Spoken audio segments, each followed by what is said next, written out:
Welcome to Edukids Bodoland. फंबाय बिनानावमोन फै जों नायनि ट्रेन्सपर्टफोरा मा दङ आरो जोङो बेखौ माबोरै सानफ्रोमबो बाहायनांगौ जायो। A for aeroplane. Aeroplaneखौ जोङो गोजान जायगा दावबायनो एबा गोजान जायगायाव थांनो थाखाय बाहायो। A for ambulance. Ambulanceखौ जोङो जब्रा जानाय एबा बेमारिखौ लांनो बाहायो। B for bus.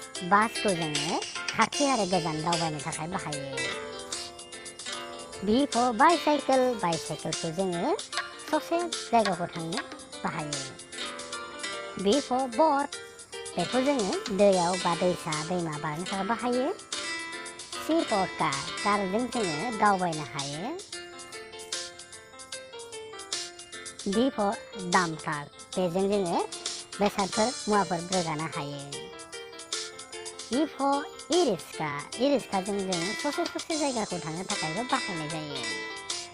F for fire engine. जेब्लानाखि अर खामो अर जोङो अब्ला बेखौ बाहायनाय जायो।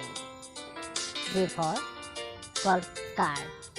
बे गल्फ गेलेनायाव बाहायो। H for helicopter. हेलिकप्टारखौबो जोङो गोजान जायगायाव थांनायाव बाहायो। M for motorcycle. मटरसाइकेलखौ जोङो खाथि खालानि जायगाखौ दावबायनो थाखाय बाहायो। S for scooter. जोङो एसे खाथिनि थाखाय स्कुटारखौ बाहायनाय जायो। S for ship. shipजों जोङो लैथोमा दावबायनाय बा लैथो बारनानै थांनो थाखाय बाहायनाय जायो। T for train.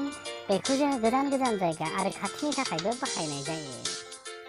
T for truck. बेसाद रोगानायनि थाखाय ट्राकखौ जोङो बाहायो। U for unicycle. V for van.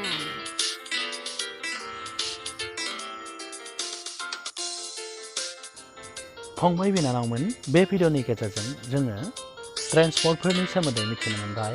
माबायदि ट्रेन्सपर्टनि गेजेरजों माबायदि दावबायनो हायो गोजान ससे गोजौजों आरो गाहायजों दैजों बे गासैबोखौ जोङो मिथिनो मोनबाय।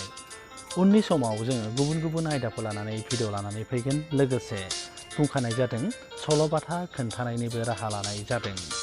उननि समाव जोङो नोंसोरनि थाखाय सल'बाथा खोन्थानाय भिडिअबो लानानै फैगोन। गोजोन्थों।